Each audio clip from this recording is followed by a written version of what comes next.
Nagbabalik tayo sa ikalawang bahagi ng online viewership ng dalawang noontime show dito sa bansa, ang It's Showtime at ang 8 Bulaga. Today is Friday, July 19 at bago natin umpisahan ang online viewership ng dalawang noontime show ay humihiling ako na pakisubscribe ang aking YouTube channel, pakiclick ang bell icon para una kayong manotify sa mga bagong video na ilalabas ko at pakidamay na din na i-follow ang aking Facebook page na Mega TV at ang aking TikTok account na Kaparokya TV. Maraming salamat! So mga kaparokya, kagahapon po ay binahagi natin ang TV ratings na lumabas nitong nagdaang Lunes, July 15. At ngayon naman po ay araw ng Martes, July 16 ang ating ibabahagi na TV ratings na inilabas ng AGB Nutam Nielsen Philippines. Quick recap po tayo sa lumabas na TV ratings nitong Lunes. Ang It's Showtime po ay may 7.6% at ang 8 Bulaga naman po ay may 3.5%. So dito pagdating sa TV ratings na lumabas nitong Lunes ay masasabi po natin na wala pong mataas, wala pong nanalo dahil hindi po nila na-meet ang TV ratings average nila na 8% para sa 8 Showtime at 4% naman po para sa 8 Bulaga. Kahit pa sabihin natin na mas mataas ang 7.6% sa 3.5% ng 8 Bulaga dahil alam naman po natin mga kaparokya na malaki po talaga ang bentahe ng 8 Showtimes against sa 8 Bulaga pagdating sa TV ratings dahil sa dami po ng TV stations na ine-arehan ng 8 Showtime. Bukod pa dyan ay yung lakas ng signal at lawak ng nare-reach ng GMA kesa sa TV5.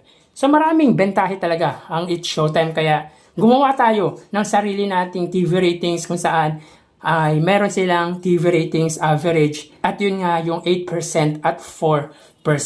Pagdating naman po sa araw naman po ng Martes, may kita po natin ang It's Showtime ay may 9%. So mataas po ang itinaas ng It's Showtime. More than 1% at ito nga po ay 1.4%. Ang 8 Bulaga naman po ay 4.1%. So tumaas din ang ratings ng 8 Bulaga ng 0.6%. So makikita natin dito na both noontime show got the TV ratings average na 8% at 4%. Kaya dito dinideclare po natin mga kaparokya na parehas pong panalo ang dalawang noontime show dahil nakuha po nila ang TV ratings average nilang 8% at 4%. Para sa akin yun mga kaparokya, pero kung sa inyo, kung pagkakaintindi nyo mali, ay kayo pong bahala. Doon na po ako nag-rely dahil nga sa bentahe ng It's Showtime. So, dito may kita po natin na angat po ang It's Showtime ng 4.9%. So, dito may kita po natin mga kaparokya, ang GMA ay may 6.2%, ang GTV ay may 0.9%, ang A to Z ay may 1.4%, ang Kapamilya Channel ay may 0.4% at ang All TV ay may 0.1%. So dito ang GMA ay namit po nila ang TV ratings average nila na 6%. Sa panig naman po ng 8 Bulaga ang TV5 ay may 3.8% at ang RPTV ay may 0.3%. So dito nakita po natin mga kaparokya na namit naman po ng TV5 ang TV ratings average nila na 3.5%. Again mga kaparokya, mataas man po ang nakukuhang TV ratings ng It's Showtime. Ganun din po kung mataas po ang makukuhang TV ratings ng 8 Bulaga.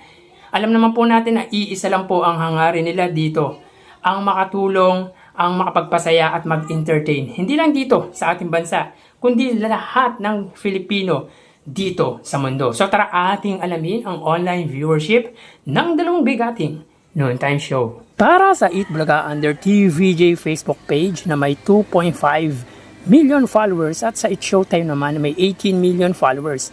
So as of 1:55 PM ay kita po natin dito na ang It's Showtime po ay may kasalukuyang segment na tawag ng tanghalan. Samantalang ang 8 Bulaga naman po sila ay may segment na Gimme 5. So dito ang It's Showtime ay may 11.4 thousand viewers at ang 8 Bulaga naman po ay may 6.3 thousand live viewers. So again, as of 1:55 PM ang It's Showtime ay may 11.4 thousand viewers at ang 8 Bulaga naman po ay may 6.3 thousand live viewers.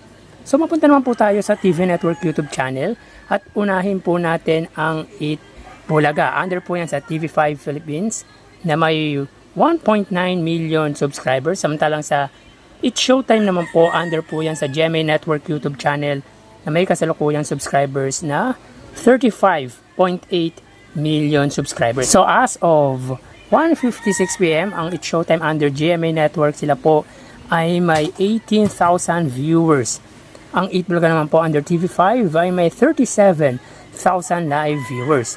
So again, as of 1:56, ang It's Showtime under GMA ay may 18,000 viewers at ang 8 Bulaga naman po ay may 37,000 live viewers. So mapunta naman po tayo sa main YouTube channel ng dalawang noontime show para po sa It's Showtime under ABS-CBN It's Showtime na may kasalukuyang subscribers na 2.3 million. At ang 8 Bulaga naman po under 8 Bulaga TV YouTube channel may 1.05 million subscribers. So as of 1:56, ang It's Showtime ay may 70,000 viewers.